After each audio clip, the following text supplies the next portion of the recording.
Attention! Welcome to the Film Mages Podcast, where the popcorn is our ammunition, the couch is our foxhole, and the cinema is our place of worship. Now let me see your war face! Ah! Hello, my children. Hi, Dad. Hi, how are you, Dad? Hello. Why did we both default to dad? Because it's the natural way of things. It's okay. Oh, God. You guys aren't even the only people that have me in their phone as something strangely masculine. I have somebody else in there. Yeah, you're Papa Lex. Yeah, Papa Lex, my Papa. Yeah. I live for it. You know, there's a certain powerful energy, and in this gendered, misogynist society, we apply that to men, and that's what we've applied to you, Alexis. Yes. Thank and, you. we shouldn't dig any deeper into this. Yes. God bless. Hello. Welcome to the Film Majors Podcast. Who are We're you? back. We are I'm back. Zack. I'm Zack. I am Mick. Woo! Woo. I'm Alexis. Hi, Alexis. Hi, Zack. Hi. And for the second time in the history of the podcast, and for the second time in 2 months, we are all recording from different locales. Ooh. Mick, where you at, buddy boy? I am back home in Oregon for a week. I'm here at the beautiful Oregon coast because this is a visual medium. I'm going to show you my lovely view of the bosom of the Pacific Ocean. And behind me, you can't see it, but there's a lighthouse back there, which obviously I've been watching Robert Eggers' The Lighthouse. I want that bosom. It's the best bosom. Which lighthouse? Uquina Head. I'm in Newport. Oh, okay. Oh, okay. Nice. Yeah. Are you And there Alexis? on vacation? I am here Or for just visiting home? Yeah, visiting home, visiting family, introducing my lovely girlfriend to the lovely family and showing her this little small place that I'm from. And it's nice being back home. That's cute. What the fuck was that? I just wonder why Mick never brings his girlfriend around here. Yeah. Oh yeah. It would be a clash. For sure. It's just Of what? of me doing a fucking insufferable British accent around a British person. Oh, I always forget she's British. Yeah, no, that's why Mick is fucking becoming That's a why- goddamn British yeah, man that's why before my it's- very I'm eyes. slowly morphing. Goddamn. Oh, You so fucking, now you you fucking get it. Benedict Arnold. Now you get it, You Alexis? goddamn I'll be Benedict honest. Arnold. I know you told us this before, but every time Zach's been like, you've been eating so many British things. What's wrong with you? I just kept thinking, that's so strange that he'd be eating British things. I've heard Yeah. they have some of the worst food. It's like, so you thought it's just a quirk. Yes! I thought you were just trying something new in your life, and I was like, that's not one I would have chosen, but okay, live your life. They do have good biscuits. I'll give them that. I do love a jammy Dodger. Alexis, that's you a call fucking my cookie. friends? Alexis, that's so much. My friends That's so were- much more accepting of you. Wait, okay, I have a question. You have such I have a question. You have such a better attitude about Mick dating a British woman than I do. I need to examine my biases. I'm sorry, Sam's lovely. Yeah, no, she thank you, Zach, for saying that. I have a question, though. What is worse, if I started calling soccer football or if I call cookies biscuits? Like, what's more egregious to my fellow Americans here? To call cookies biscuits, because That's more egregious. Football should be football. Because it is football. Like, it's played with your foot. Like, I will defend that because I'm a They soccer named kid. it soccer first. So, and here's my other question is, what's going on?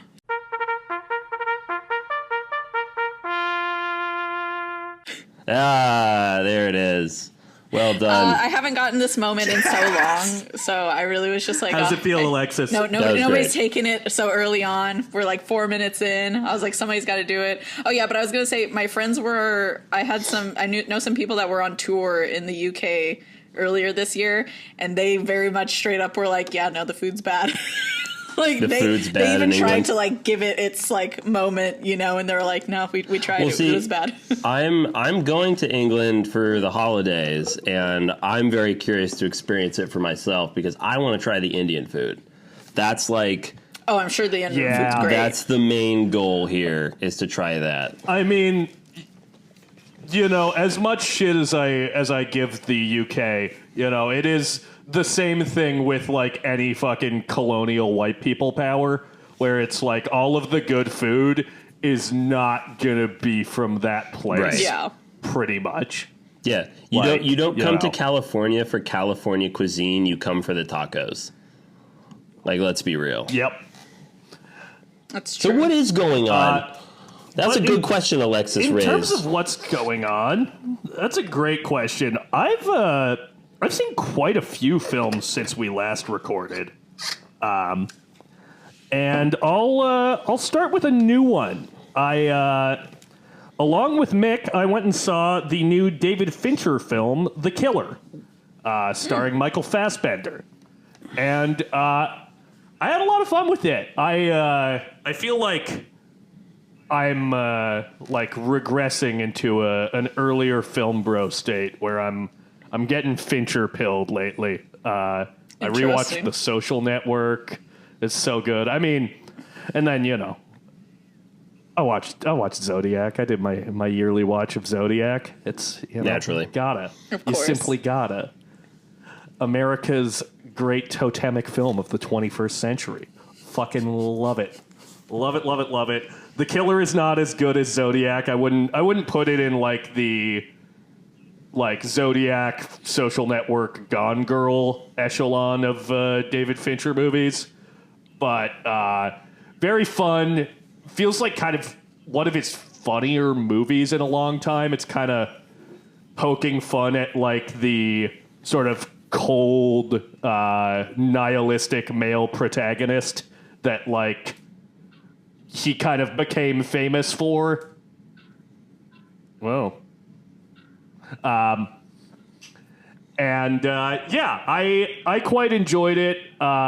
Tilda Swinton has a fucking great scene in it. Yes, she does. And yeah, very happy to have seen it. Yeah. Mick, what did you think of The Killer? I liked it. I didn't love it. I will agree with you, Zach, that I think it's one of his more funnier pictures in a while. It was way less self-important and pretentious than his last film, Mank. But The Killer, good time. Michael Fassbender is really Fucking good. coming for Fincher. But I will kind of divert from Zach, where I thought The Killer feels very much like a typical run-of-the-mill thriller that just happens to be done by David Fincher. So obviously it is elevated in that way because, asshole or not, he is a very talented director. But yeah, I wasn't blown away by it. But it's worth checking out because it is a new Fincher film, and Michael Fassbender gives a really great performance. And yeah, Tilda Swinton's fantastic. Yeah, it's nice. It's nice to see Michael Fassbender getting let out of the Snowman jail. Yeah. Harry Hole. Because I feel like he was in the Snowman. Oh, Alexis, do you know this? What? Okay, so in 2017, I believe, Michael Fassbender was in a adaptation of this Swedish crime novel called The Snowman. And apparently the movie is like fucking barely finished. Like it is just a complete mess. And one of the ways in which it is a mess is the protagonist's name in the like original Swedish is Harry Hule. But it's they pronounce it in the English language movie Harry Hole. Harry Hole. Detective So Harry Michael Hole. Fassbender in The Snowman plays Detective Harry Hole. And I feel like he kind of stopped being in movies after that for a little bit. Yeah. Yeah, it was like he was in Assassin's Creed, and that was bad. And then he was in The Snowman, where he plays a Harry Hole, And then he was in like a third movie too that wasn't good. I'm trying to remember what it was, but yeah, he kind of had like He was in X-Men Dark Phoenix That's in what 2019. it was. It was Dark Phoenix. So it was like 3 strikes and you're out, buddy boy. Wow. But now he's going to be in the new Taika Waititi soccer movie, Hell yeah. which looks kind of fun. Yeah, I'm looking forward to that soccer I'm movie. looking forward to that. I'm like, a movie about soccer? Hell yeah, brother. Take me back. Yeah, soccer. I love Bend it. it like Beckham. I love soccer. I fucking love Bend It Like Beckham. I love that movie so much. So much. Have you seen it? No. Oh my God. You guys You're are such a all rat fired. fuck. You guys are all fired. You're done. I haven't seen it. Done. Damn Delivered. Delivered without address. Damn. A couple of other movies that I saw in between recordings are I saw Freddy vs. Jason, which I thought fucking sucked. I did not enjoy that film. Instead of trying to elevate Friday the 13th to the level of a Nightmare on Elm Street, they made a movie that's as shitty as a Friday the 13th movie. It's weirdly racist. I didn't care for it. I didn't care for it one bit. The fucking the black best friend character in that movie is like such a fucking like sassy black woman stereotype. I did not enjoy. I did not appreciate. And then right before she gets killed, Freddy is like, "How sweet, dark meat." What the fuck, guys? What the fuck? The viewers can't see, but my mouth is catching flies. It's open so wide. What Good the lord. fuck? Wait, when did this come out? 2000, like 4 It was like a while ago, 5? right? 2003. 2003. Yikes. Oh my god. Robert Englund deserved to go out on a better fucking movie as Freddy than that. Jesus. Just real bad. But I also watched Brain Damage, which is a Frank Henenlotter film, which I found delightful. And I love Frank Henenlotter, and he's like stealthily becoming one of my favorite directors. Fucking Frank He's the Henenlotter, same man. man who made... Yeah, he's the same man who made Basket Case and Frankenhooker. I love it. I love what he's got. I love what he's got going on. Brain Damage is about a little parasite that squirts juice into a guy's brain and makes him see colors, and then he takes the little parasite around and it eats people's brains. Yeah, I have to say, I think I saw like the second half, maybe even not that much. I was asleep for the first half, and that seemed extremely entertaining. It sold me. It completely sold me. His name, the Paris. I have Yes, Alexis. a question for, I don't think you've seen this because I think I've mentioned this before, but there was this movie that I saw. I don't know if it was on like the Sci-Fi Channel or something, but it was definitely from like the 80s or something. And it was a horror movie where like people were getting like consumed by these like, I want to say like almost like slug kind of things. It was kind of like a cross between like zombie and like parasite kind of thing. Oh, are you talking about Slither? Yeah, I was going to guess Slither, Is that from but the 80s? It's not from the 80s. No, Slither came out in the 2000s. Yeah, no, it's from before because I definitely like. Yeah, no, it's like it's got to be from like the 80s or the 90s. Is it The Deadly Spawn? That might be I don't The Deadly know. Spawn. I've literally like multiple times in my lifetime, like in the past like 10 years, I've thought about this movie and then been like, what was that? You know, but like have no idea how to search for it. Are they giant worms? It's so fucked up how... They're not like giant worms, but it was like, it was nasty. It was like people turned into like kind of some nasty things. I only remember bits and pieces because I watched it when I was like pretty... like under the age of like 12, I think, you know? So it's like one of those just like, it's in my memory of just like, oh, I kind of low-key loved that movie, but I never remember what it was. Because it was just like something that was on cable that, you know, what was it? Who knows? You know? It's so fucked up how you can say like killer slug movie and there's like multiple movies I've seen that I can apply that to. Yeah. Well, I don't think they were killer slugs, but you know what? You know, memory's a funny, funky thing. So We'll figure it out, Alexis. I'll crack the case. thank you so much. I knew I could count on you to. If there's any of our film major listeners that know of any slimy slug movies from the 80s, go ahead and write us in. What was the movie that Alexis watched when she was a wee lass? Or a wee lad, excuse me. A wee bonny lad. A wee bonny lad. But yeah, what have you guys been watching? I watched... God, what have I watched? Oh, I finally watched Brotherhood of the Wolf. That French... horror-esque historical fantasy epic about werewolves, and it's aesthetically very pleasing. I did not know that Brotherhood of the Wolf is a kung fu like werewolf movie, so it's pretty dope. I forget the name of the actor, but the guy from Chopped, who always like reveals the ingredients, like the kung fu guy. I don't know his name, but he's in it. He plays like one of the werewolf hunters. It was pretty damn fun until you see the creature, and then it was just this rudimentary, early version CGI animal that I kind of lost me a little bit. So that was too bad because I've been looking forward to seeing Brotherhood of the Wolf for quite a while. But aesthetically pleasing, it's well worth it. It is just a bit long as well. So yeah, I saw Brotherhood of the Wolf. I finally saw Dog Soldiers, which is a very intense film, but a lot of fun. I think that's just such a good like idea for like a Dog Soldiers is like a perfect example of why horror is great for independent cinema, where it's just like, look, here's the thing. We'll just go out into the woods. There'll be soldiers.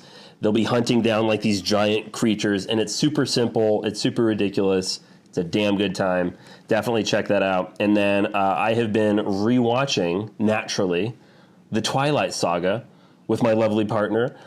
We've gone through Twilight, and we just did Twilight New Moon last night. And I have to say, wow.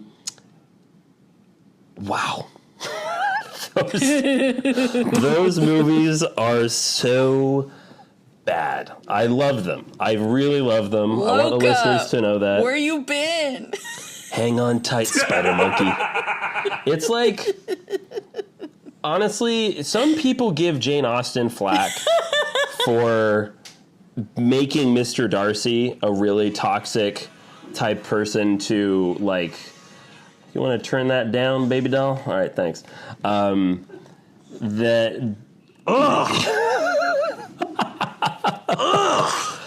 Yeah.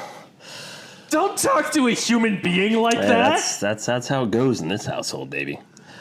She's a person. Mr. Darcy is a toxic version of like the ideal man because it's basically like you're a toxic version of an unideal man, you fucker. You never call Sloane baby doll? No. That's weird, man. You gotta jump on the baby doll train, baby. Doll. I am not existing in the fucking suburbs in the 1950s. Really?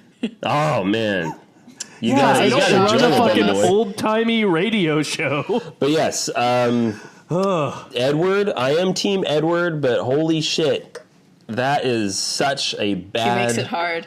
Dynamic. He makes it really hard, but it's not even his fault. He's like, dude, she sets herself up because she completely isolated. I'm getting worked up. She gets completely isolated by herself because she's like, "Oh, I'm chasing after him. Like, I can fix him. Like, I know that like he's really an asshole, but it's really just like it's an affront. And deep down, he's actually very sensitive." And I can cut through that. And then when she finally goes to like the prom with him at the end, she completely cuts herself off socially from all of her friend groups that she just made at this new school. So then in the next movie, when he dumps her ass, she's completely alone. And it's like, girl, you kind of did this to yourself. Yeah, you know, don't these movies take place over only like a year and a half to like 2 years, like timeline wise? Because she starts junior year in the first movie, and they go to junior prom, And then the next movies where he dips out on her, and then like they get married that next summer after they graduate, don't they? Yeah, no, it happens. That's so crazy. But here's Is the it question, crazy? though. All this shit happens like Yeah, right, but Bella goes right? through a full season, remember? It's a possibility. And she's just sitting there in her seat, and you're seeing all the seasons change. So most... Yeah, so that first... Yeah, the main time jump in the whole series happens in like a 1 minute montage. And then everything else just like flows forward. So like Yeah, 'cause actually that first in many movie- ways their relationship's even shorter than you think because this happens over a 2-year period, but he's gone for about 6 months of that. I know. Oh my God. And also, doesn't he like promise that he's never gonna leave her, and then he like immediately leaves her? I know. That's my Dips favorite out. part. Dips It's my out. favorite part. So yeah, I'm very excited for the third Guys, one. I don't remember what it's called. we've got to cover these movies. We've got to cover these No, yeah, movies we have at some to. point. So we have you have the Purge cast. We're gonna do a Mission Impossible spinoff, and then we got to do Twilight. I'm telling you, we need to unpack each one of these movies. This is why we need to start a Patreon, because that's a lot of work. I've already started And a I Film want money Majors for OnlyFans, and I'm making some money. So I think we'll be able to do something. Good, and I better be seeing some of that. I don't think you want to see any of that, but No. you know. No, some of the money. Yeah, I was gonna say, Zach, check your spam folder in your email. They're probably there. Oh my God. I know, I was just, what, I don't even need to say it. Don't even need to say it. Related to the Twilight movies, you could do some furry content, like a little wolf. Well, a little. What? Alexis, if you subscribe for $6 a month, you will see exactly that. Wow. Okay. You may have sold me on that. You know how I love wolves. So. Oh, absolutely. Absolutely. So that's what I've been watching. Alexis, have you seen anything? Alexis, what have you been watching? Do Oh I my want to God. know? I have actually seen some movies. I do need to catch up on my animated movie list, and I have 3 weeks starting yesterday that I have Monday, Tuesday, and Wednesday off at night now that the play is going. So I have 3 weeks before the next rehearsals for the next play start. So I'm really excited to catch up on some movies at night during those days. But I did finally see No Hard Feelings, and that shit was so that's good, right? fucking funny. Oh my fucking God. Cinematic event of the summer. I'll be honest also, like when he started singing Man Eater, I was like, is he really fucking attractive now or what? Because like low key, like I was like, this 19-year-old, never will you hear these words come out of my mouth again. But I was like, this supposedly 19-year-old, wow. I don't know. This musical rendition of Man Eater is really doing it for me. She was moved Have emotionally, the boy washed and brought to I my was tent. moved in other ways. That's disgusting. No, you're good. Anyways, so her fucking getting out of the ocean and fucking just like flinging her fucking titties around before she fucking like destroys these teenagers trying to steal her clothes. That shit was hella funny. And my sister was like, Alexis, that's so you. That's exactly what you would do if the situation happened. That's like, a hell of a compliment. It is. She was like, you would stomp exactly like that. And I was like, you know what? I can't even deny that because that would be true. And then I did go see Killers of the Flower Moon with my sister. Ooh, what'd you think? Oh my God, I really liked it. Really good. I also feel like I aged a year sitting in that chair for pretty much 4 hours. I couldn't figure out anything that I would cut from the movie necessarily, but I also felt like there were points where I was like, oh my God, I've been here 10,000 years. Yeah. Yeah, I agree. Sorry, go ahead. No, yeah, but I mean, we did cover quite a lot of story and like information and stuff. I did agree with Zack in the fact that like I wish that I'd seen a little less of like Leo and Robert, because I really liked Lily and I wanted to see like more of her and like her people a little bit. I was like, so we get it, the white man's bad, maybe we should see a little less of them. You know? Yeah, it's like it's a really tough like double-edged sword kind of thing, because like on the one hand I'm like I really love all the stuff that I'm seeing with the Osage and I want to see more of it, and like I could do with less of like the scheming to kill them, but on the other hand I'm like, no one really does that shit better than my boy Marty. So, like, I'm not mad at it. Yeah. I'm just, like, I would be interested to see what that version of the movie is. Yeah, definitely. I really liked the ending.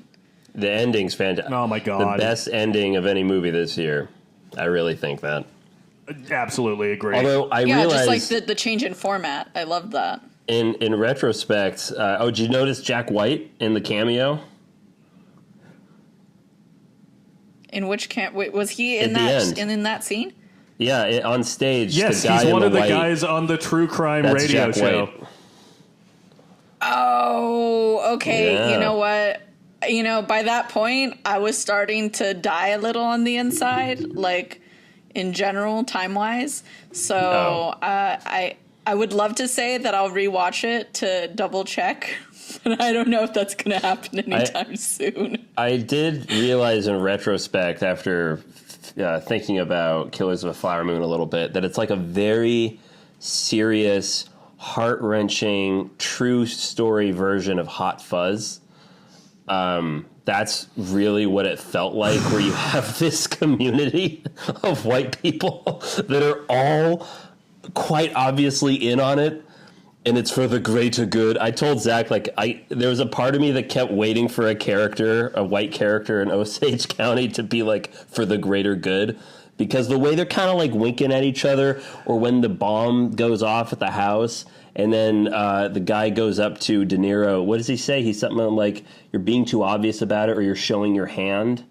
Something like that. It really does. You're showing your hand too much. It's a lot like Hot Fuzz. So, yeah, great film. That's like such a bizarre connection that isn't but am I entirely wrong. Exactly. Like, I don't... you're a fucking weird dude. You're an odd guy. Hey, I'm just over here making connections. Yeah. You know, what's always really fun, though, is... like, you really do feel like you're back in that era. I mean, like, Scorsese. He's really good at putting you in the time period of whatever the fuck he's making. And I love that this one, like, train shot that they had of the train coming into the station, it was giving me, like, that old school fucking like clip from that was like black and white, one of the first like movie experiences that people had where like a train was coming towards them. It really felt like that in some ways, you know? And I was like, oh, I bet you he did that on purpose too. Of course he did. Of course he did. Yeah. That's but I cinema. was like, oh yeah, no, I could see how that could, yeah. And I mean, like, landscape's beautiful. The shots, framing is beautiful. The colors in the cultural, like the wear that the Osage Nation has is so fucking gorgeous. I love Lily Gladstone. I want to see more of her so much. She was so good. Like 1,000%. Yeah. She was also so like performance. Underhandedly like funny all the time, you know, with just like these sly little comments. And I love when she would call him like Coyote or whatever at the beginning. Yeah. Like kind of like, you nasty. She really is. I think she really has a shoo-in for Best Actress for this year. Yeah, definitely. I would be shocked if someone else came in and won that. Like, she's just spectacular. I don't know who else in that it movie. would be. Yeah, at this point. That's pretty dope. Oh, and I found out when I watched behind the scenes dope, Mick. On YouTube afterwards that the guy, one of the natives, when they're discussing the basically, you know, how when we got this money, we should have known that it was going to come with a cost, that the white man is surrounding us like vultures. The guy sitting next to that dude is the actual chief of the Osage tribe currently. Like, the actual Osage chief is that guy in that scene, which is pretty dope. Yeah. Yeah, when me and my sister got out of the movie, we were just like kind of, you know, like decompressing, talking about it, and and then I was just like, God, you know, I don't hate to say it because like I've known it's true for so long, but the white man really just was a curse upon this land. And then she was like, God, that's so right. And we just like talked about that for like a good like 5 minutes. I saw this great meme yesterday that was, look, ghosts can't actually harm you, because if they could, there would be maybe a handful of Caucasians left alive at this point. Maybe. Oh, yeah. Like, that's a really true. good point. That's true. Yeah. I was like, damn, got him. Got me. Fair enough. Yeah, but then also, what if being on this earth is worse than like what comes after? So their true punishment is just being like stuck here. Alexis, what the fuck? Jesus Christ, Alexis. This is a child's program. Bringing it down. And I think with that, yeah, let's hop out of let's go hop out of whatever this is. Oh my God, you can't yet, because I also watched Ghost in the Shell, and it's the one animated movie I fucking watched this week, so I do have to briefly touch on it. How was Ghost in the Shell? Okay. It was more boring than I thought it would be. It's what? Yeah, speaking of ghosts, it was more boring than I thought it would be, to be honest.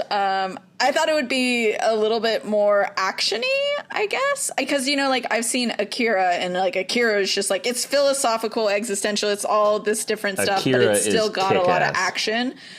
Yeah, like, that's what kind of, you know, that's the movie that put, like, animation, like, on the roadmap for, like, other countries. But Ghost in the Shell, you know, the advent of, you know, kind of like Perfect Blue. It's like kind of came out like a similar, like in the similar time, like 1995. I think Perfect Blue came out, what, 91, 92 or something. And so it's just kind of like the whole concept of like AI, you know, and if you take pieces of people and start putting pieces of computer into them, at what point are they just computer, and at what point does does a computer itself, like, can it generate its own soul, and like all these kind of like questions. But the thing is that the questions never get answered. So I was like, okay, well, I felt a little like unresolved by the end of the movie, because I was like, oh, they posed some big questions, like in like it was literally only like an hour and 20 minutes. But none of it got answered, so I was like, okay, that's fine. I thought more would happen, but all right, that's okay. But I'm glad that I watched it. Now it's just like checked off my list. How was ScarJo? Yeah, I was going to ask that. All right, let's hop out of what's going on. And I can't believe you would fucking insult me in such a way to suggest that I would watch the live action. Well, I was going to ask, are you tempted to now watch the live action Shell. Ghost in the Shell, considering the original is kind of boring?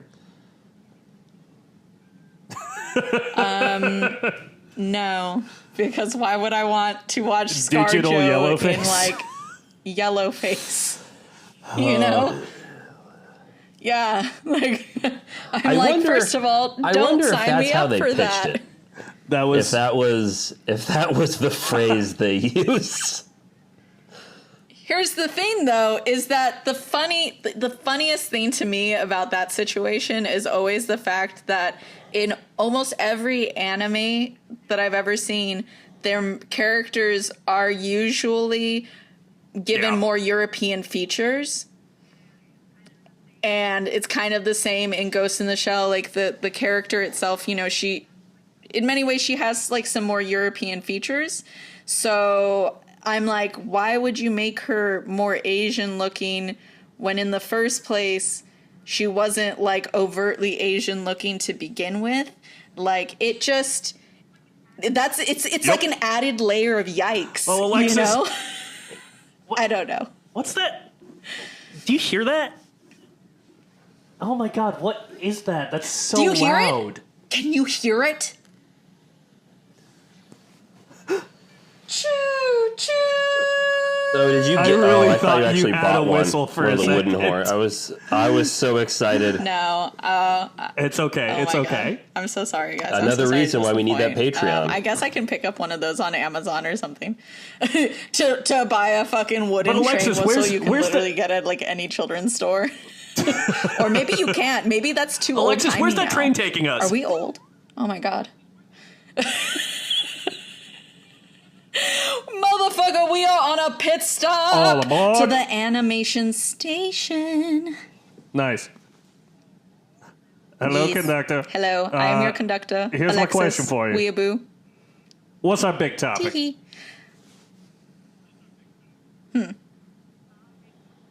Our big topic is what are some movies that give you the mid-20s existential millennial. See, the thing about anything dread? millennials is that they're all in their late 20s now. You know, because I'm Yeah. not, you know. Yeah, you know, Well, we but, were you know, all- I'm we not were all in experiencing our millennial mid-twenties at dread because some I'm point. Gen Okay, Z, so baby. eat You guys shit, are a okay. whole generation older than me. Wait, Alexis. Okay, well, you know what?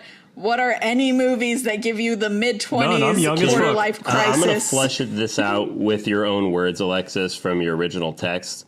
So, movies that address mid-20s dread, Okay. the doom of the future, how time is beginning to fly Yeah. away, whether we've compromised on our dreams, and have we been true to ourselves? So, some movies that encapsulate either one of those things or all of them. All right. Well, Cool. I've got one that I gotta. It was the first thing that I thought of when I saw that text, which was the Coen Brothers Inside Llewyn Davis. That is a movie about being. I think Llewyn's a little older than his mid-20s. I think he's maybe in his early 30s. But you know, Yeah, he's in his 30s. pursuing a dream that just isn't working out and pursuing it, having pursued it so long to the point where you really don't have any other options and looking back and going, is it all worth it? You know, have I done anything? Am I ever going to do anything? And feeling like you're just kind of trapped in a loop. That's the scariest fucking shit in the world to me. And I find that movie supremely upsetting and depressing. Really great movie, though. I love that scene. The scene where he plays that beautiful piece in the club when it's closed to F. Murray Oh, yeah. Abraham. And it's this beautiful song, and then it ends, and there's this long pause, and F. Murray Abraham looks at him and goes, I don't see any money here. Which is like the death Fucking toll to any aspiring devastating. creative. Devastating. Yeah. I really love that movie. Devastating, yeah. But yeah, it haunts me. I find it just chilling. Also, it's just a fucking incredible performance from Oscar Isaac in that movie. He's so good. Yeah. I still is think really good. that's probably my favorite performance of his.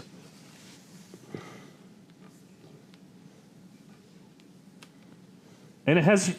I still need to watch the card counter. Ooh, I haven't okay. seen that yet. Only reason I bring that That's up is also because a that's really Oscar good Isaac. Oscar Isaac performance.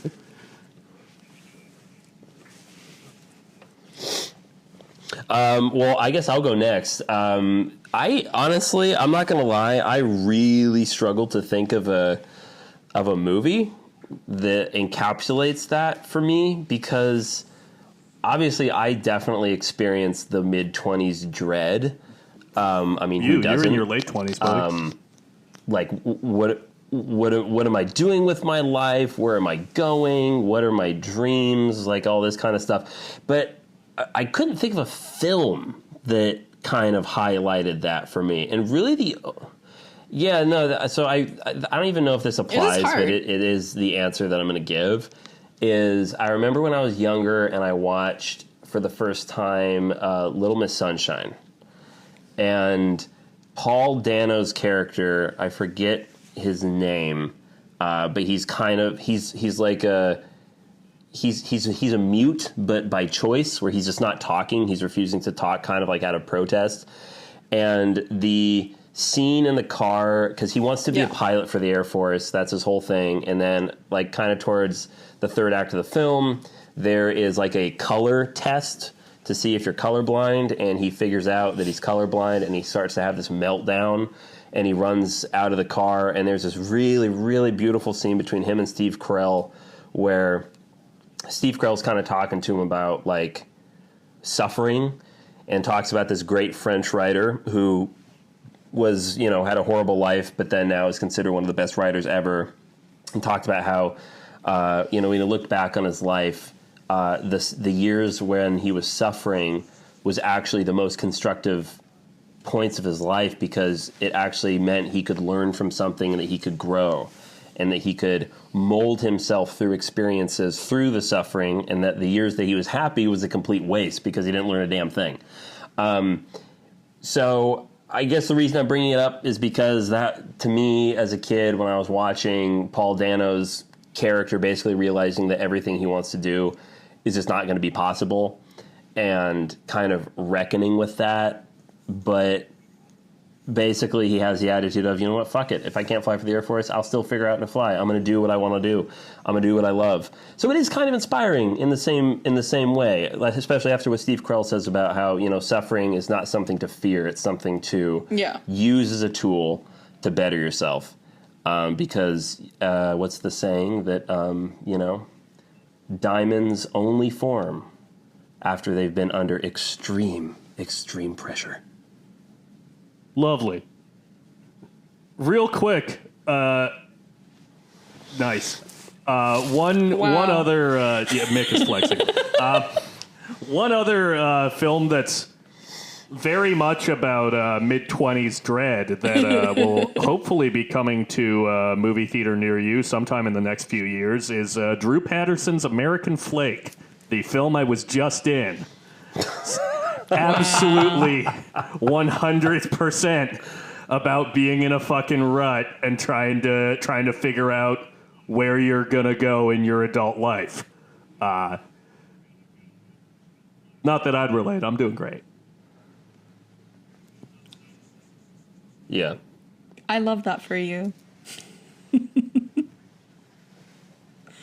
I mean, I didn't want to say it, but yeah, Zack, You you did did the it. thing. All right. Actually, I'm really proud of you. I am genuinely really proud of you. Okay. Also, the sun Thank setting. you. So I can't control the fact that this once again looks like a troll dungeon. So The troll hole follows you. All I see are wherever these it goes. reflective Yeah, glasses. Alexis. I just see these glasses Speaking of Paul floating in the Dano, dark. speaking of Paul Dano, Alexis looks like the Riddler in the first scene of the Batman. She looks like the Riddler. that's true. I do. I That's so do. true. Also, I look like this one. So in Sailor Moon, there was this one character that was, I don't know, he was like a scientist or something, but he was like the villain in like one of the arcs of the show. And like literally all you could see of him was just like his fucking glasses like reflected in his computer. And he'd be like furiously typing away. And that's what I'm feeling in myself right now. That's what you're... And Yeah, it is frightening imagery, just seeing the reflection of glasses. seeing myself reflected that is a good back at me. cinematic tool. And I am Great. terrified right now. Yeah, this is Alexis I love is to the unsettle Black people. Mirror. Well, I also had a hard time finding movies that were about your mid-20s. I was like, how is it possible that there are no... Because there's so many high school movies, and there's so many movies that are about people going through, like, midlife crises, like that their kids have, like, moved out of the house, and, like, all of a sudden... Or now that they're getting a divorce, or something like that, or it's, like, it's a very purposeful movie about something specific. But there's nothing really... And I wonder if that's because this... I almost wonder if it's because like we didn't have as much like freedom in what we're pursuing in the same way that we kind of do now in these days. So it's like the illusion of choice gives us more stress. There was more stability for people in their mid-20s. You could, in previous generations, that, you could fucking buy a house when you were 25. Yeah, I was gonna say we're more under the gun now. Welcome to hell, idiot. Welcome to hell. You remember when I was talking about sometimes maybe it's just worse to be here on Earth? Hey guys, welcome to your 20s. I wish you'd stop saying that. I'm getting real worried about you. Yeah, Alexis, are you okay? Do you need to talk? Should we stop recording? What is the suicide hotline number again? Jesus. First of all, you're about 10 years too late to give me that. But,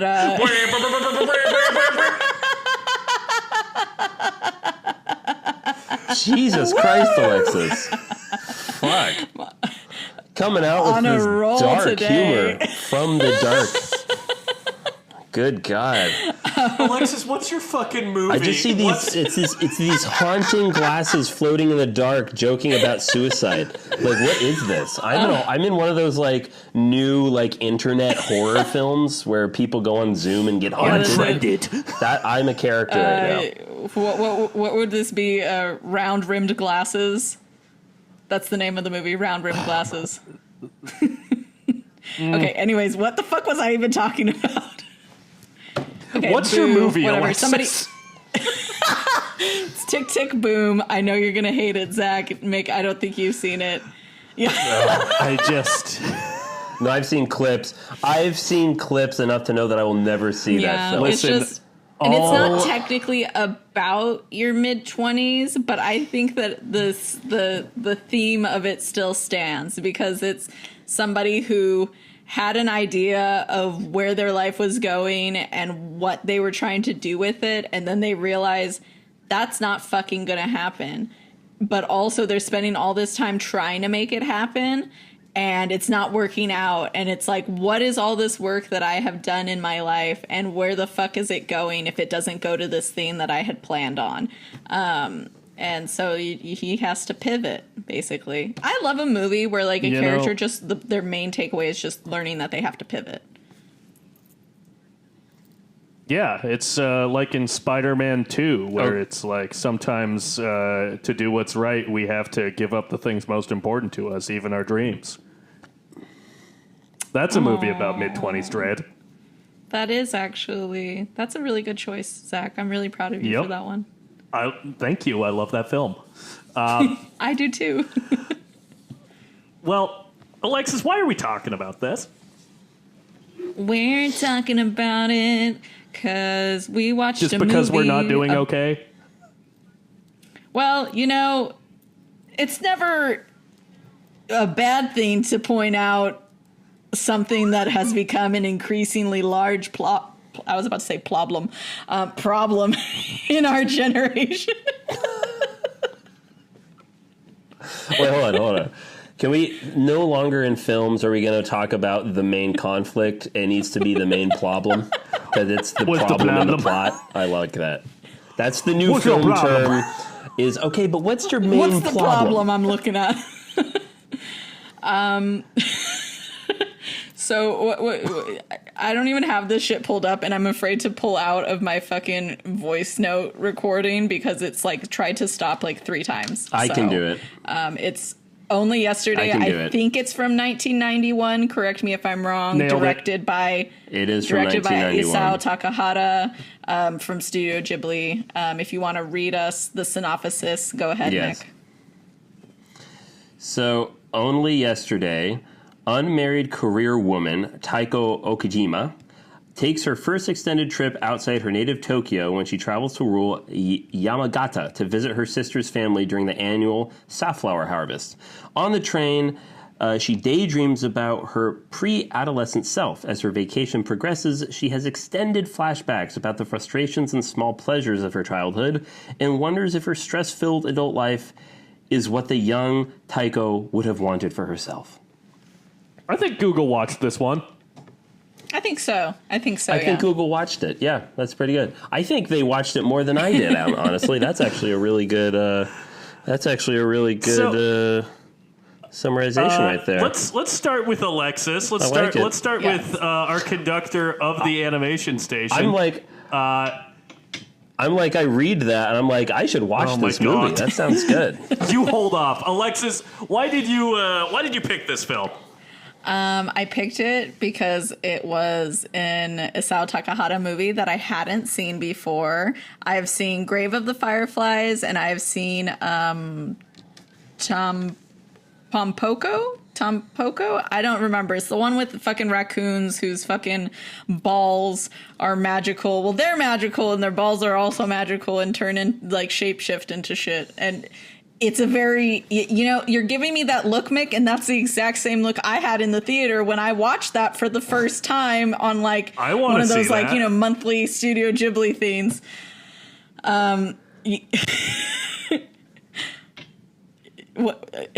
Tell me. Wait, it's a raccoon with magical balls? So technically, it's a bunch of raccoons that are... it's got this, like, magical realism... It's got this magic shit going on. And it's basically a movie about environmentalism, but also their balls transform into things. Fascinating. Well... So it's like the furries version of Animorphs, where... Well, kind yeah, of. They're why are we talking about this movie? I don't know why we're talking about this movie. I'd never seen it before, so I just wanted to try it out because sometimes we should try new things. What did I think? I thought it was not what I thought it was going to be. I'm coming back to that again. I thought it was going to be something different. I should have known though, because like Isao Takahata tends to. His movies do move a little slower, and instead of having like the magical realism or like kind of like the real like magic baked into the story and like a lot of action like Miyazaki has, he really likes the slice of life kind of stuff where you're really just like kind of doing character studies almost, or like the context of like the era also I think is kind of what he's doing, because he does that in Grave of the Fireflies. Like, of course you're learning about these siblings, but at the same time you're learning about like the time period, and the context for like their suffering basically. So there was actually a lot of things that I enjoyed about the movie, but it was a little slow for me. And yeah, I think that's all I need to say at this moment. You guys go ahead. Mick? Just like Alexis, this was the first time I had ever seen this film, and unlike Alexis, this is the first time I'd even ever heard of it. I'm not a big anime person. I do appreciate it. I will say that I probably watch... Well, I don't know if that's true. I was going to say I watch anime television more than the movies, but I don't know if that's true. I'll just say right off the bat, my favorite Ghibli film is Princess Mononoke. So keeping that in mind, we were talking about animals, raccoons' balls, technically. And I think that if Only Yesterday was an animal, if it was a wild animal, it would be a boar. Ooh. Except it's spelled Bore. Scathing. Because I'll be honest, I did not like this movie. But it's not a bad film. It's not a bad movie. I am just not the person that it's for. It's very much... it's very much aimed towards, I think, young girls or just teenage girls or just women in general, which is great. There should be more stuff like that. But I kind of struggled with her struggles a little bit. A part of me was just like, honey, you gotta move on. You gotta, you're trying to find so much meaning from the fifth grade, and I was like thinking back on like my life in the fifth grade and just how little it plays into my life now. I know we're all different, but I was like, man, I cannot relate to this. Okay. in any capacity that I can think about. I don't know. So no, I didn't care for it that much. It's a beautiful movie. It's well done, but I'm gonna do you one better and say that this is a bad film, and I didn't like it. I didn't think it was good. I didn't think this was a good movie. I didn't particularly like how a lot of it looked. I didn't like the sound design. When we talked about Spirited Away, one of the things that I really praised is like the minimalist sound design of that movie, and how in every scene you'll really have to like focus on one noise, and it'll like really just like place you there. There are moments in this movie where I was just like, did we do anything? Did we do fucking any sound design here? There's nothing. These characters feel like they exist in a fucking void. I was not happy about the sound design. Did we watch the English dub, or did we watch original language? Did we watch the English dub, or did we watch the original Japanese? Okay, I watched the original as well. Japanese. I thought about watching the English dub. And I almost wished I had watched the English dub, because I was like, almost all Studio Ghibli movies, I've always seen them in an English dub, because they're released over here by Disney. Yeah. And so most of the time, like as a child growing up, I'd only seen the English dub. Spirited Away, I've still never heard the original Japanese. But I was like, you know what, I'm going to do it in this. And to be honest, I kind of wish I had watched it in the English. That way I wouldn't have had to have like read the subtitles, while also not really looking at a lot of stuff. Although I did I kind of enjoyed the fact that like her present looked different than the past, in the way that the past very much had the look of a storybook. Like there was a lot of blank spaces in the sides of the frame and stuff. And like when you would pull out of it, it's almost like you're pulling out of a picture book. But you know, to be fair, like Isao Takahata is just not as famous as Miyazaki. And for particular reasons, because like I don't think he really cared. I think he just made stuff the way that he wanted to make it.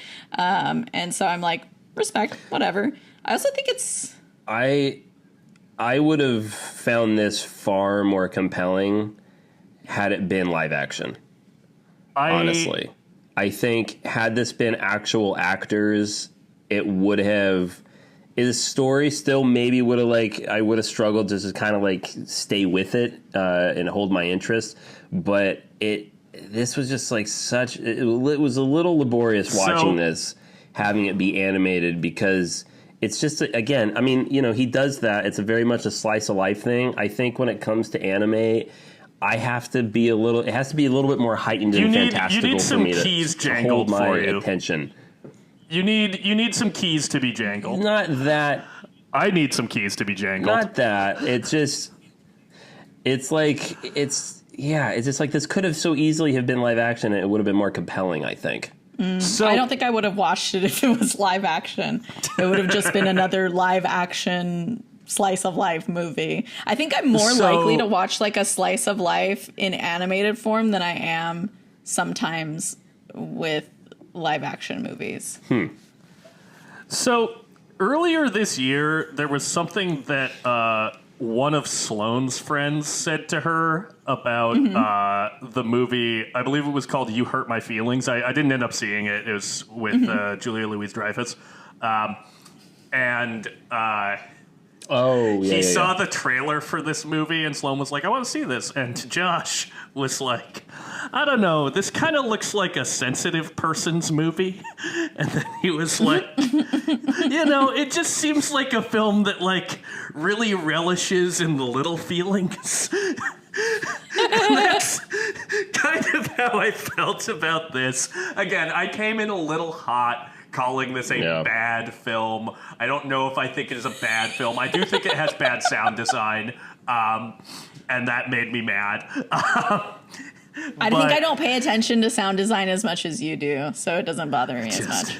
It drives me crazy. It drives me crazy, especially in an animated film where I'm like, build your world. Build your fucking world, man. Sell these drawings to me. Fucking sell them. Yeah, well, the whole point of them animation, starting... you really have to get the sound design right. Yeah, well, I'm like, the whole point of them starting Studio Ghibli was just so that they could do animated movies how they wanted to do them. So I'm like, that point's kind of moot right there. Yeah, but that's not true because other Ghibli films have really great sound design. Yeah. Yeah, but that's a totally different director. Like, Isao, like, they were co-creators of this company. Miyazaki has creative control over his movies, and Isao Takahata has full creative control over his films. So, well, then I place the blame for this bad sound design firmly at his feet because it's not good. It's not good. I mean, Miyazaki executive produces and it's lazy. Isao Takahata's movies, of course. I mean, he needed to get in there. He needed to get the fuck in there. I did hear stories from Ghibli that Miyazaki was a real tyrant because he really wanted good sound design in his films. I believe that. He had like the Miyazaki movies have great sounds. Yeah, I mean, like, he literally has like to each their own incredibly good rapport and relationship with his fucking composers, like his composer Joe. You know, like they're really close. You know, I don't know. Yeah. I'm sorry. This just sounds like there were two directors that came out of Ghibli, and one of them was really good, and the other one was like pretty good, but didn't have the juice that the other guy had. Is that wrong? Well, here's, I don't want to. Okay, I don't really want to say it like that. You don't want to speak Obviously, ill of him? I've seen pretty much everything that Miyazaki's ever done, so I think that in itself speaks for itself, and I've seen his movies multiple fucking times. But I will say that, like, Takahata has a style that is very much his own, and he... If you need to see Grave of the Fireflies. I didn't want to do it because it's really fucking sad.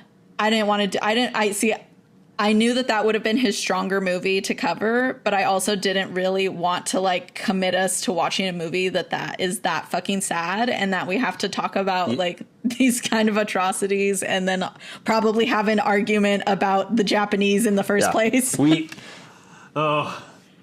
I was going to say, we don't like big feelings. We like little feelings. We're going to cover the little feelings, not the big ones. Okay, so pivoting a little bit to talking about the content of the film, I found this so difficult to watch because I disliked these characters so much. I dislike them so. Her family is fucking horrible. There are 3 consecutive notes in my notes that I took on this movie that say this. First note, I don't like spending time with this horrible family. Second note, God, her sisters and mom are just fucking awful. Third note, man, I fucking hate her dad. I hate her family. This is a bad time. Yeah, the dad's bad. Yeah. Like, they're all just so cruel to this little girl who's like, yeah, kind of annoying, but she's fucking 10. Who wasn't? Like, she's a girl. It probably does speak to, how kids were raised at that time in like the 1960s. 1, maybe fucking everywhere, but 2 in Japan. Like, but yeah, just like spitting in her face and crushing her dreams and discouraging her from everything she's good at. And I was just like, this is horrible. I'm so upset. So, maybe I should watch some shit back because it did make me feel some things. It's very interesting to look at the differences in the style of movies and then the messages of the movies in all the different Ghibli movies and shit. This was really also a hard watch for me. I got kind of high before I started watching this movie, and then like I think at the halfway point, I fell asleep for like a good 10 minutes, and then I was like, oh shit, I gotta back this up because I was like really relaxed, and then I backed it up, and I was like, no, I'm just gonna finish this in the morning. Like it wasn't compelling enough that I was like, oh yeah, no, I gotta finish it like right now, Yeah. But the funny thing is that I found it pretty relatable in multiple ways because as somebody who has grown up with 2 older sisters, that shit is rough and they're not nice. They're not nice. Okay. They're horrible.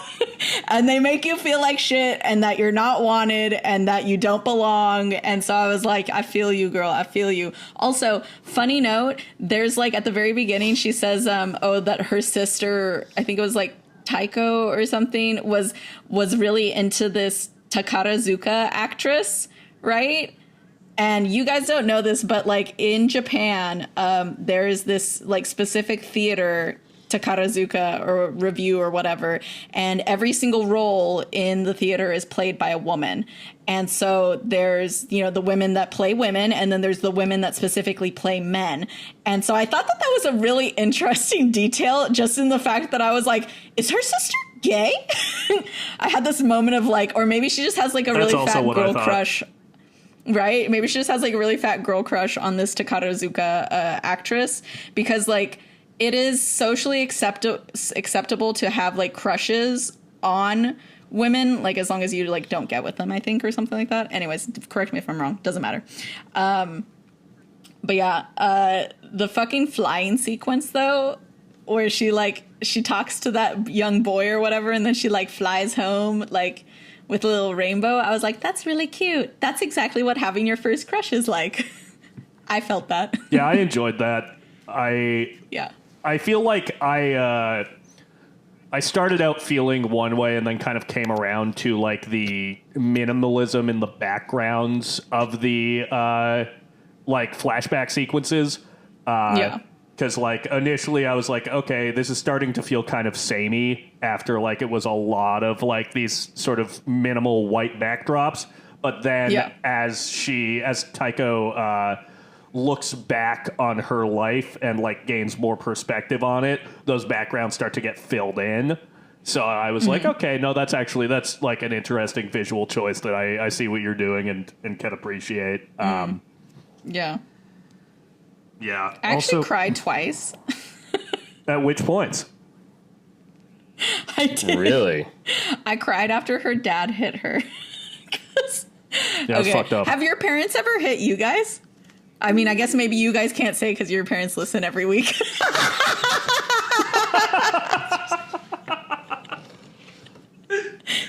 God damn, Alexis. Jesus Christ, Alexis. Are you... Not to be boring, but I'm going to abstain from answering that question. Okay, so... Which is another way of saying I've probably been spanked yes. by my parents like once. Yeah. I don't want to make it out as though it was like that fucking scene in the movie though, where it was like a fucking like backhand slap welt. It was probably more of like a smack upside the back of the head. I will say, I want to say to defend my parents, the one time I did get hit, I had that shit coming. If I was my parent, I would have slapped the shit out of me too. With my mom, I definitely like when those things happen, for the most part, I can say like, yeah, I think that I had that like kind of coming, But with my dad, the one time that happened, I'm like, I can't honestly. I think that that's why I cried when I saw it in the movie, is because for her it came as such a shock, and for me it also came as such a shock, and like. For something like that to happen of somebody that like you kind of admire, because at the very least they don't put you down the way that other people in your family are putting you down. Like for them to all of a sudden do something that just totally like kind of almost like breaks your heart in that moment, I was like, oh, I felt so bad for her, because I was like, oh, I know exactly what that fucking feels like. And also her mom and her sisters were so awful. They were like always talking about her as if she's like the stupidest fucking thing ever. Yeah, horrible. Again, horrible. I'm gonna say shouts out to my parents who, never fucking open hand smacked me across the face. That shit, awful to fucking see. Yeah. Different time.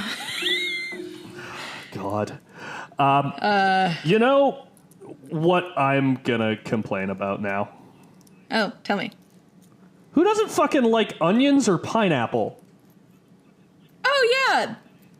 Yeah, but I that think was it ridiculous. also makes... That was a sad scene to watch. I don't know. I think I don't know. I guess it made sense, like, culturally. Their sweets taste very different from, like, their fruits taste very different from our fruits.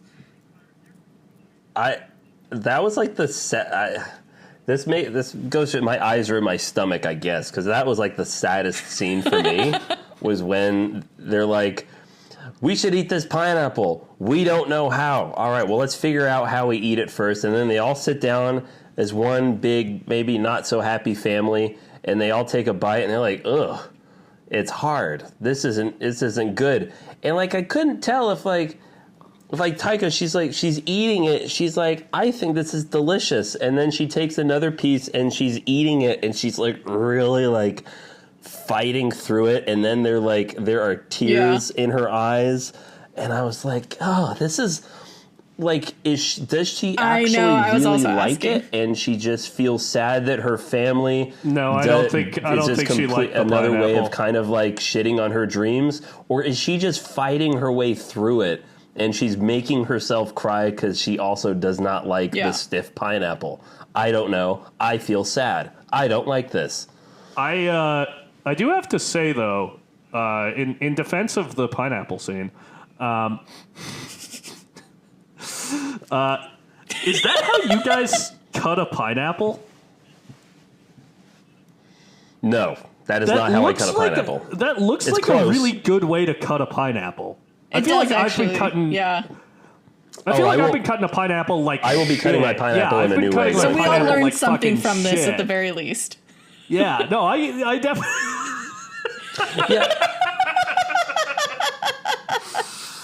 Yeah, we learned how to cut a pineapple. We're focusing on the real That's for important sure. stuff in this film. I took notes on this film.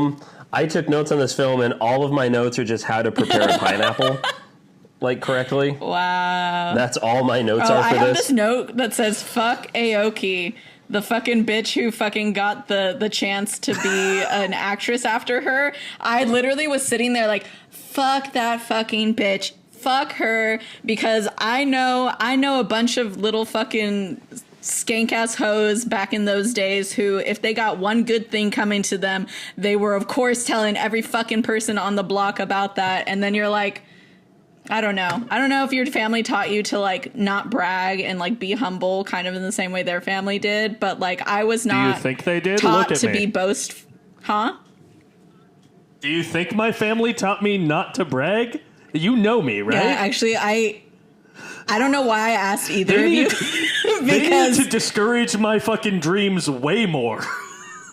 yeah, I'm like, no, my family was Yeah. constantly bringing me back down to earth in many ways. So maybe that's just me. But I was like, fuck that girl for fucking just be like, yeah, I get to be a fucking actress. And I'm just like, ugh, and here's the rest of us having to hold in all this shit.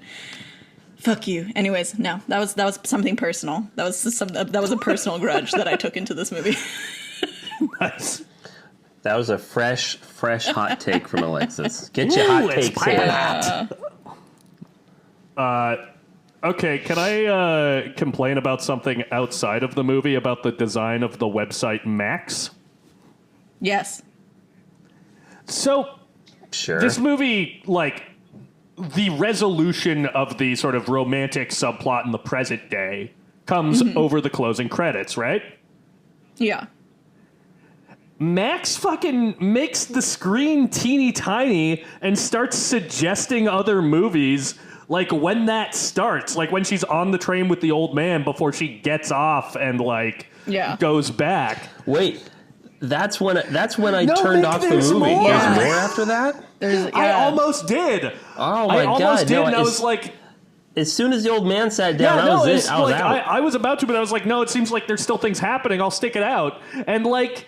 Yeah, she like goes back to the guy and like ends up with him during like those like closing credits. Like her whole That's such a better it ending. Yeah. Yeah. I was like, oh, she that said was- goodbye to her friends and family, and there's an old man. That was and the it's over. second was like, time that oh, I okay. cried was when the music came on and she realized, you know what? Actually, I fucking hate my life in the city. I'm going to go back to where I'm kind of happy.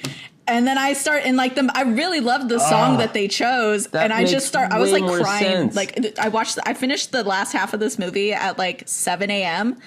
And I was literally just like, it was like 8 a.m. And I'm just like crying on my couch. And I was like, it's too early for this shit.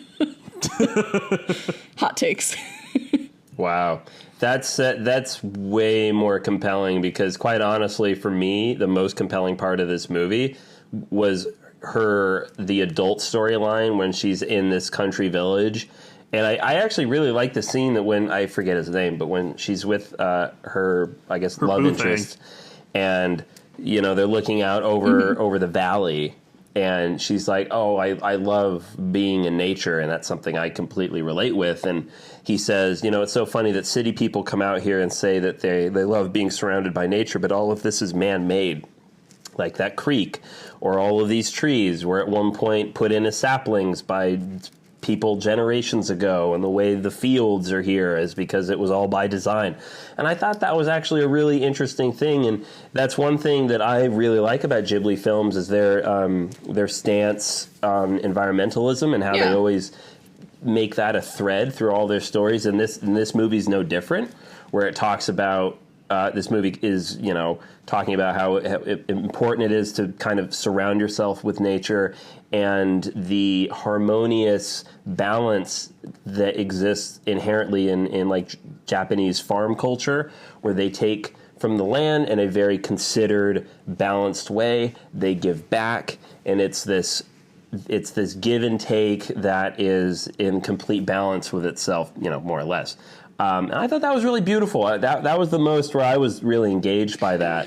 And so, okay, I think the ending is a lot better if you actually watch the end credits, because to me, it was just an old man that sat down and because he's tired. And I was like, that's it? That's it? Yeah. My favorite portion of this movie, where I was most invested, honestly, was the segment in the past where the little girls have all been given like the sex ed talk and are all like dealing with getting boys their talking about periods and like periods boys being gross. Yeah, finding out about that and talking about them being gross. We're gonna catch the period. Yeah, and you know, it's like when you get older, you're like, you should be so lucky. But you know, dun-dun-dun. Not the dirge. Anyway, that's just for me. But I don't know. Wetness is the essence of moisture, and moisture is the essence of beauty. All right, I don't know what that's from, but I fucking hated it. Oh my god. But no, like I thought that whole like portion of the movie was like slice of life shit that I kind of enjoyed and like took me back to that time in my life and like gave me new perspective on like stuff that, you know, people were going through. Because like I don't remember boys at my elementary school being like that when we all got sex ed, but I fucking bet some of them were. Yeah. You know. I think it just takes me back to the feeling of like embarrassment of just existing in that time period. Yeah. Like, well, you know, like when you they talk about you getting like your first period or something, and then of course it does happen, and your worst fear is, you know, all these jokes that have been made in popular culture of like somebody having like blood on them or something like that. So like you spend your whole day like kind of in this like anxious state of mind of like, am I gonna like, is it gonna bleed through? Like, am I gonna get blood on my seat? Like, am I gonna stand up and there's blood on my pants? You know, like. And just like the feeling of being embarrassed by something that's just so natural, you know? So which is why I loved her little friend who was just like, my mom said there's nothing to be embarrassed about. It's natural. And I was like, yes, queen, go off. This is why the best animated sex ed, in fact, the best sex ed ever is just Big Mouth. Oh, yeah. I don't know if either of you watch Big Mouth, but that show gets sex education better than the American educational system. It really and that's does. Really sad. Because they talk about all I of wish that I wish there had been like a TV show on the air at that time that had talked about how it is probably the most atrocious thing ever for somebody to be a head pusher, because Yeah, the head. He's a head pusher. I'm just gonna put it out there, but some other head should have been taken off if you're gonna be a fucking head pusher. Like Goddamn right. You're goddamn right. Yeah. I wish that Big Mouth was out when I was a kid, because then it would have taught me how to flirt properly. Because of the hormone monster. They gotta put the pepper on it, Steve. They gotta flick it. Don't like that. Don't like that. I fucking hate how good at that you are. Don't Is that like the first time you've done this on the podcast? Probably. I think that's the first time I've done the old hormone monster on this podcast, Mick has which is been incredible. doing that for years, and it fucking sends a chill that's down my restraint. spine. I'm so proud of you. God, it reminds me of a joke that I heard lately. I forget whose joke it is, but I did think of it when they were in the sex ed scene where, when I went to high school and, I had to take sex ed, and the teacher walked into class, and he had a banana and he had a condom, and he said, all right, kids, today I'm going to teach you how to, put a condom on, and I have this banana because I can't get a hard on an empty stomach. Shut the fuck up. Oh my god. Okay, well, I went to Catholic school, so we did not get anything close to that. My fucking teacher called tampons mice. I didn't go to Catholic school because they had tails. Okay? She was like, she referred to tampons as mice, a mouse, because they had a tail, and they kind of were in like the shape of a mouse. Yeah. If anybody's wondering, this is a common failing of our school system, and especially when you add religion onto that, you get that bullshit. Yeah, we've got... Isn't there like an actual like phobia of rodents? Like, that's not good to like teach girls like tampons. She was don't make them fucking... She's a fucking weird lady. terrible. God rest her soul. No need to speak ill of the dead, but I will. It's fine. Fucking go for it. She's dead. What's she gonna do?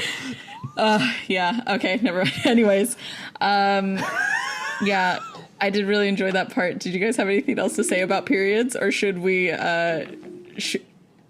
Well, I did. I was going to say that I did not go to Catholic school, and my sex ed class was also awful. You know what ours was called? It was called STARS. Zach, did you have STARS at your school?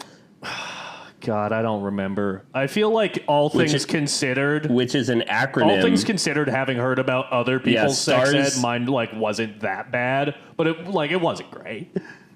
No, because you went to Eugene, which is like a more enlightened area of Oregon, but like mine, STARS is an acronym for Students Today Aren't Ready for Sex.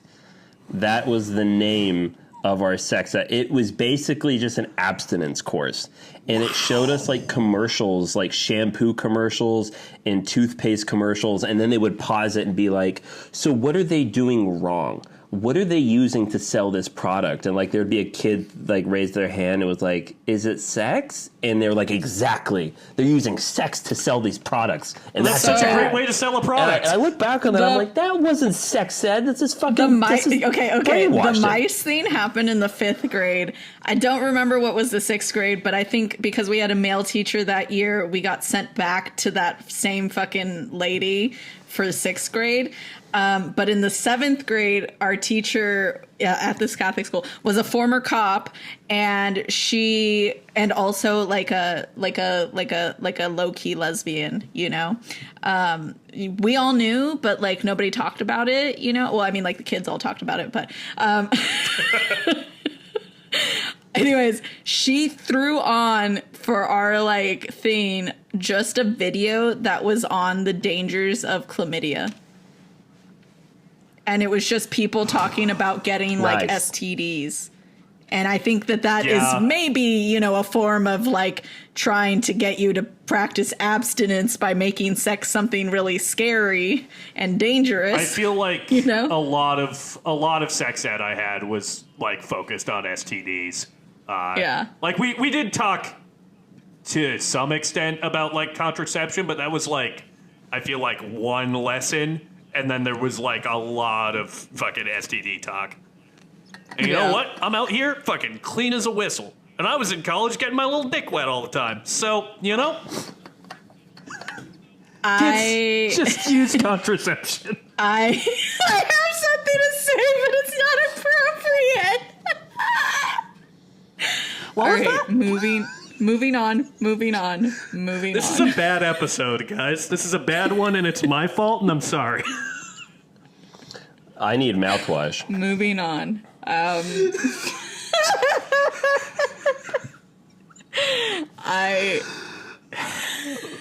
feel like I'm not usually the problem, and I'm really being the problem today. Okay. I honestly feel like we need to circle back to the movie. We can't just end on STDs and clean as a whistle There's and a getting movie? your dick wet. There's a movie. Yeah, not again.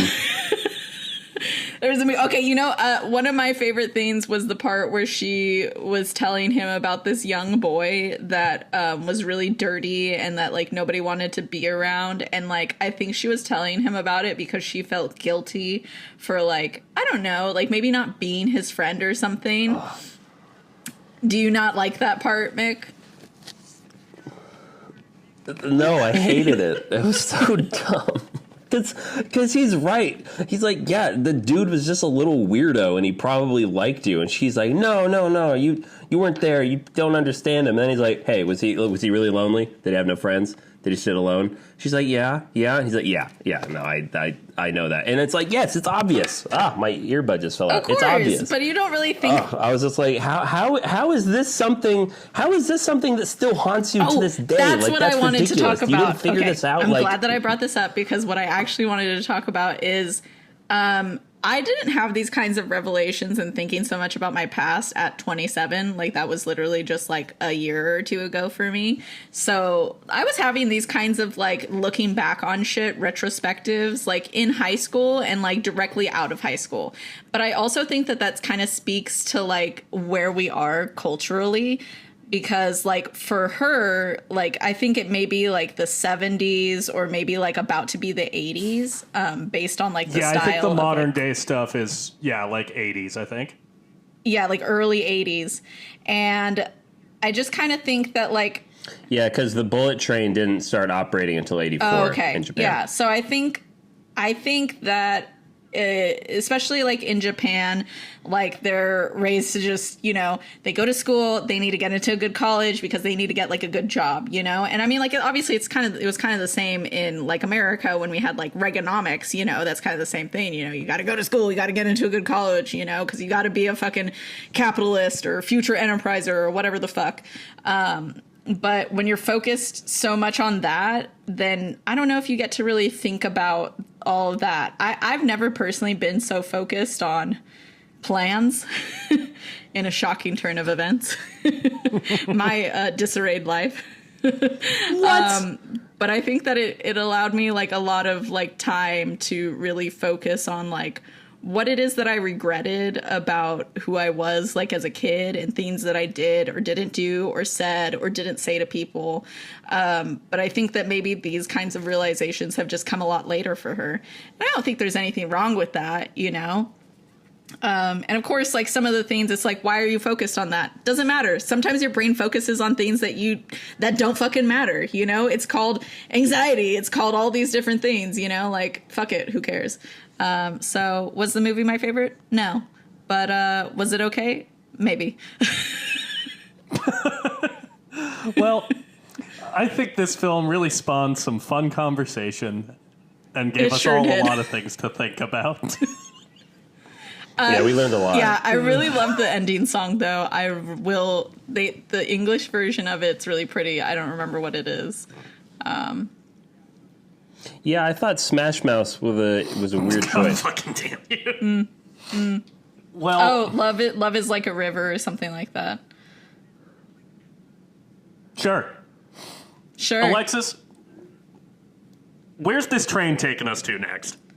Wow, I'm so glad you asked because, I was going to take us to another new movie, but I really feel that I need to get to something safe and that I know that at least Zack will also enjoy because I'm really shooting not so good this week. So Hey, listen, Perfect Blue was a strong fucking start. You get a lot of leeway from that one. that's true. That's true. Yeah.